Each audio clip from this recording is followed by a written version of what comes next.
Hey guys, what is up? So coming back at you here with another video. This one's gonna be a little different. I'm gonna do a movie review right now. So last night I seen The Rise of Skywalker, which I thought was a great movie. I know in the box office and Rotten Tomatoes and all that they didn't think the movie was that great. Yeah, so let's talk about The Rise of Skywalker. So to start, I'm gonna start out with non-spoilers. Overall, like I said, I thought it was a great movie. I was really satisfied with how the movie ended.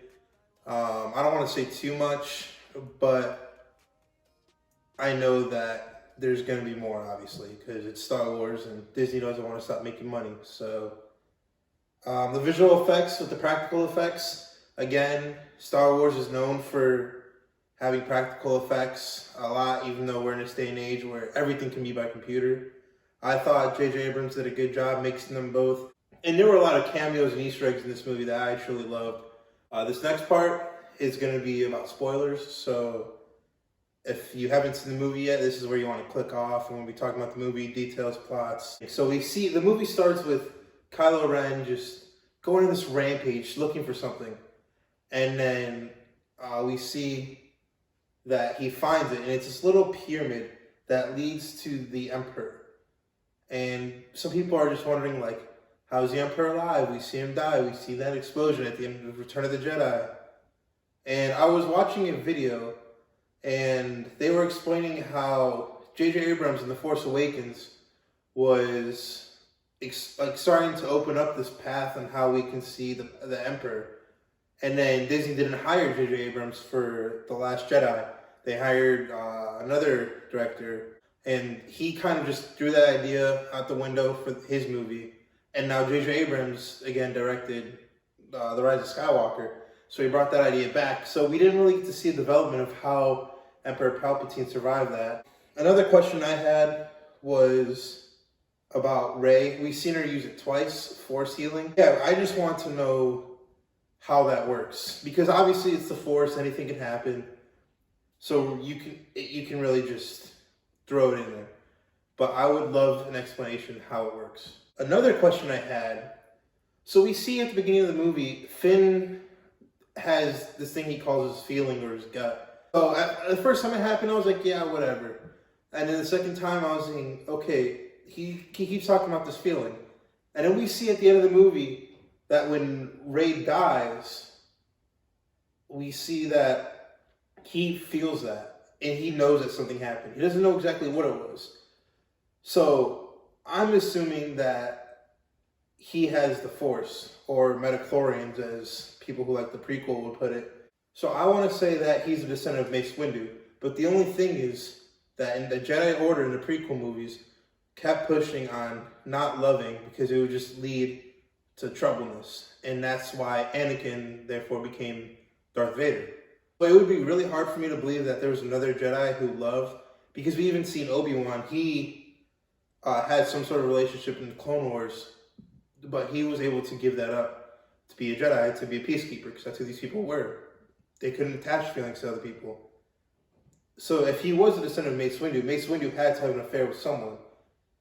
And I can slightly believe that, only because in Revenge of the Sith, when we seen Mace Windu's final moments, we see him have this kind of anger from him that we don't see in the rest of the movies, that he just had something against him. So maybe he did get emotional and there was some sort of affair that we didn't see on screen. Another question is, did Lando find his daughter? There was a report before this movie came out that Lando had a daughter in his off time, in between obviously now and Return of the Jedi, and that she was taken from by the First Order, and that was the end of that. He'd never seen her again. And so at the end of the movie, when Lando asked her who she is, who her family is, and she said she doesn't know, and he said, let's find out. At first sight, that's what I thought. But then I was like, no, because whatever.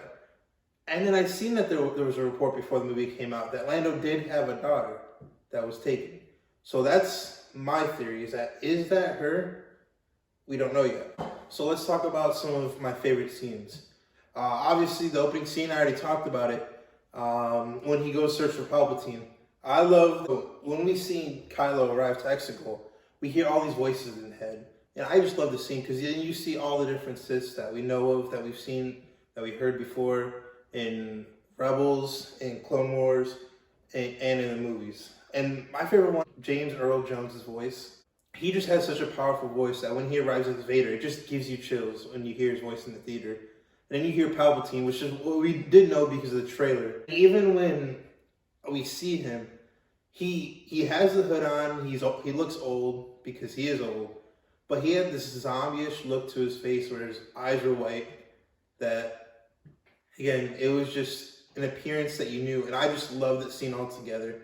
Seeing really the full power of the dark side, and just knowing the history behind them. And then the scene following that, we see Poe, Finn, Chewbacca. They're all on a mission. And then when they return from their mission, you can just feel the dynamic between each character and where their mindset is at. Rey, we see her, first time we see her in this movie, she's doing her thing with the Jedi, trying to become a better Jedi, learning from Luke, learning from Leia.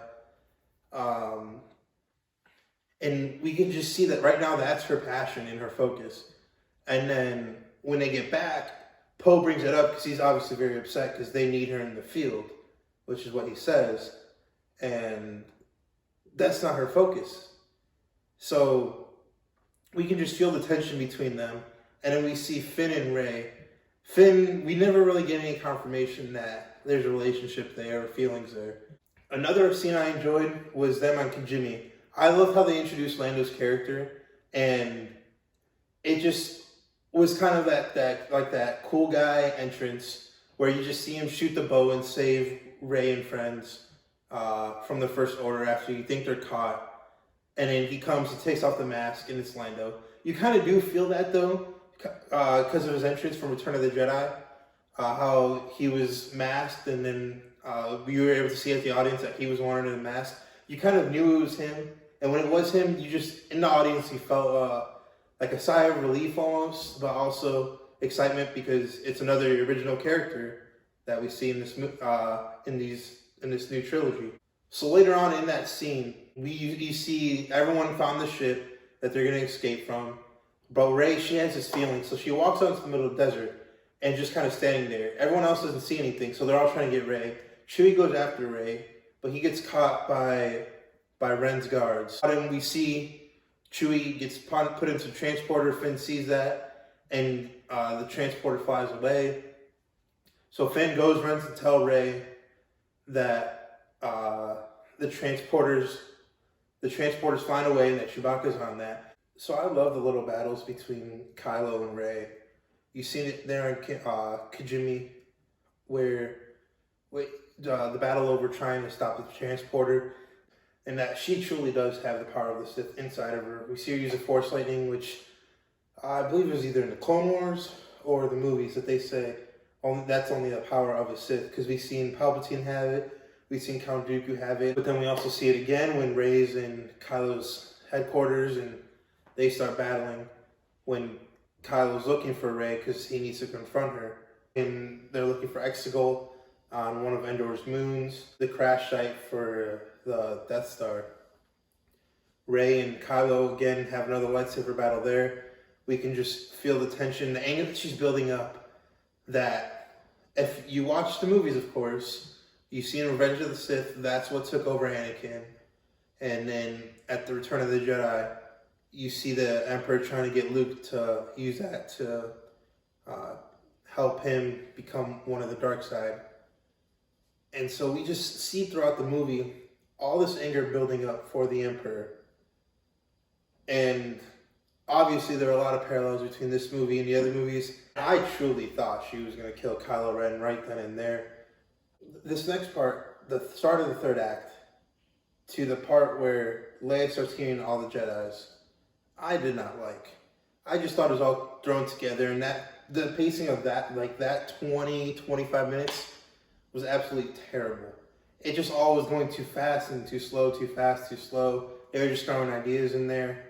The only part I did like about it was how the Emperor told Rey that in order for her to become the Sith, she must kill him.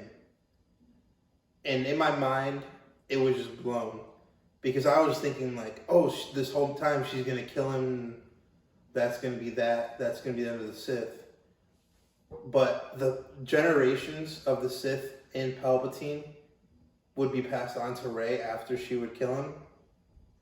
Then I thought, oh man, it's game over. So, because we can see the battle that's going on above them, the attack of the Resistance.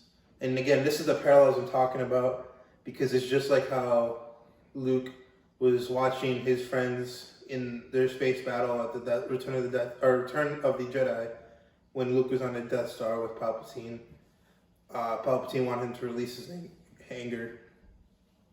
So then we see Kylo and Rey fight together against Palpatine, and he needed 2 Jedi there to restore his full power, which again, I thought that was just something they threw in there. It didn't really make sense, but again, with this movie, I just went with it because I wanted to enjoy this movie. So then Rey is on the floor after Kylo's thrown, and the Emperor says, and this is the last Skywalker through it. And we see Leia, she's laying there. And you just hear all the voices of a lot of the Jedis. The ones I noted specifically was obviously Yoda with Frank Oz, Qui-Gon Jinn with Liam Neeson, Mark Hamill, Luke Skywalker, Ahsoka Tano, you heard her. You heard Obi-Wan, voiced by Alex McGinnon and Ewan McGregor, which I love that. You heard Hayden Christensen, the voice of Anakin, and that was really what I was looking forward to, was just hearing these voices again in the franchise. And then going on, I did enjoy the rest of the movie. So from the beginning of the movie to the start of the 3rd act, I did give the movie a 9 out of 10. And then once the end of that 3rd act, or the start of the 3rd act began, all the way up until that part with the voices, I was giving the movie like a 6 out of 10. And then at that point, when I heard those voices and into the end, I gave the movie an 8 out of 10, just because I thought the way it ended with how they defeated the Final Order, and then with Rey going back to Tatooine, returning Luke and Leia's lightsaber, we did see Luke's old home, and so that brought back some nostalgia. Obviously, if you watched The New Hope, we seen that Rey had the yellow lightsaber, which, by the way, I definitely want an explanation of that. I hope to see Mark Hamill again as a Force Ghost, Yoda Force Ghost. I want to see Ewan McGregor play Alex Guinness's Force Ghost.